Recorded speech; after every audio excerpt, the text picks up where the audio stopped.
Hey everybody, Christopher Rod here again with another superhero deep dive for Marvel's Midnight Suns. Thanks again to Marvel, Firaxis, and 2K for working with me on this series. It's honestly been a blast so far, and reading all of your comments and questions has actually been better than the time I found out that Aunt May almost married Dr. Octopus in the comics. Had no idea. Yeah, that's real. Super fun fact. If your spidey senses have been tingling since you saw the thumbnail of this video, you might want to get that checked. Unless, of course, you've just been bitten by a radioactive spider, in which case, just brace for your incoming superpowers. This is going to be a fun one. I'm excited to show you what your friendly neighborhood Spider-Man is truly capable of. Let's talk playstyle first. True to his nature, Spider-Man is really fast-paced, but how does that manifest in a card game exactly? Well, in addition to having a bunch of quick or free abilities, he really excels at just whipping around and using the environment much more than other heroes on the roster. In addition to generally doing more environmental damage than the other heroes, he has some great tools to boost his ability to do a lot more with less. So, the first card I want to bring to your attention is called Opportunist. It's important to understand that in Marvel's Midnight Suns, the heroism that you're building up isn't just consumed by playing heroic cards. It's also used by your squad to interact with the environment. However, Peter has a few tricks in his web to swing around this. After playing Opportunist, Spider-Man can use 2 environmental attacks without using any heroism at all. And then he's also granted 2 extra moves on the turn to set up his positioning correctly.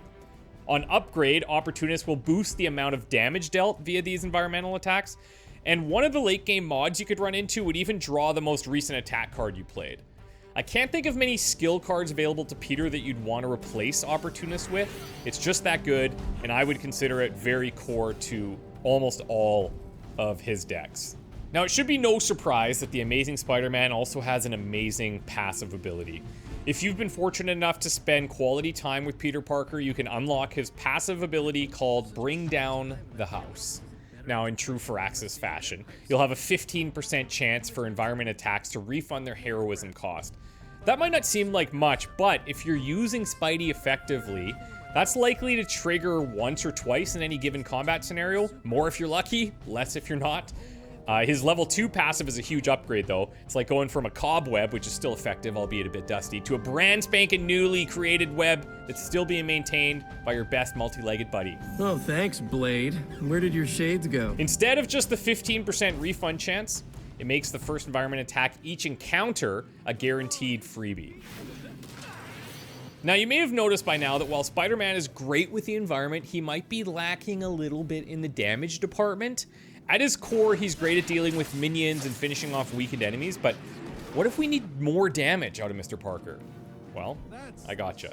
We can play Web Slinger. Web Slinger is not only a free card play, but it grants Strengthen, giving Peter a more powerful punch for the remainder of the turn.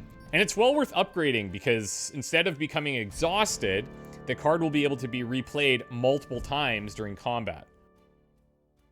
Now, one of Spider-Man's heroic cards, Web Throw, actually accomplishes quite a few things with only one card play.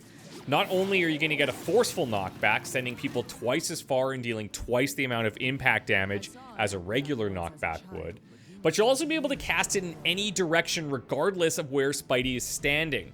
We're not done yet though, because enemies near the initial targeting point will also take damage, making this a pseudo AoE attack that's having an impact on multiple parts of the combat arena.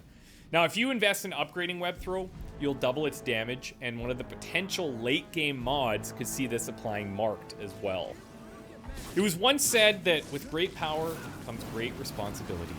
And there is some debate as to how that was said. I'll leave that up to you guys. I'm pretty sure they said this in reference to Spider-Man's Midnight Suns heroic ability. It's called Infernal Spider. This one is so powerful that it needs to have exhaust. Your timing needs to be on for this, but when it is, game over Hydra. Infernal Spider sees Peter taken to the air, taking his true form, and when he lands, the next 3 Spider-Man cards played become free and won't use up any card plays. When upgraded, you'll also draw an extra Spider-Man card, making Infernal Spider viable in a lot more scenarios. And a potential late-game mod brings back a familiar mechanic from our previous showcase, Redraw, which in this instance adds block to our Spider friend. To web things up nicely here, Spider-Man will best fit into squads that have other ways of dealing damage to tankier enemies, but his basic abilities that chain, use the environment, take advantage of quick and free card plays, gives him a ton of utility. He's even got some battlefield control going on with his super awesome whip ability. Thanks for tuning in, everyone. If you're new here, please consider subscribing to both the Marvel's Midnight Suns channel and my personal channel, which will include a ton of Midnight Suns content, including a full playthrough as soon as I'm able to show you. My spidey senses are also telling me that you should check out the description for links to all things Midnight Suns, and hit the bell to be notified for every future upload if you can. Thanks again to Marvel and 2K for partnering with me on this series, and thanks to Firaxis for creating some of my favorite games of all time. We will see you in the next one.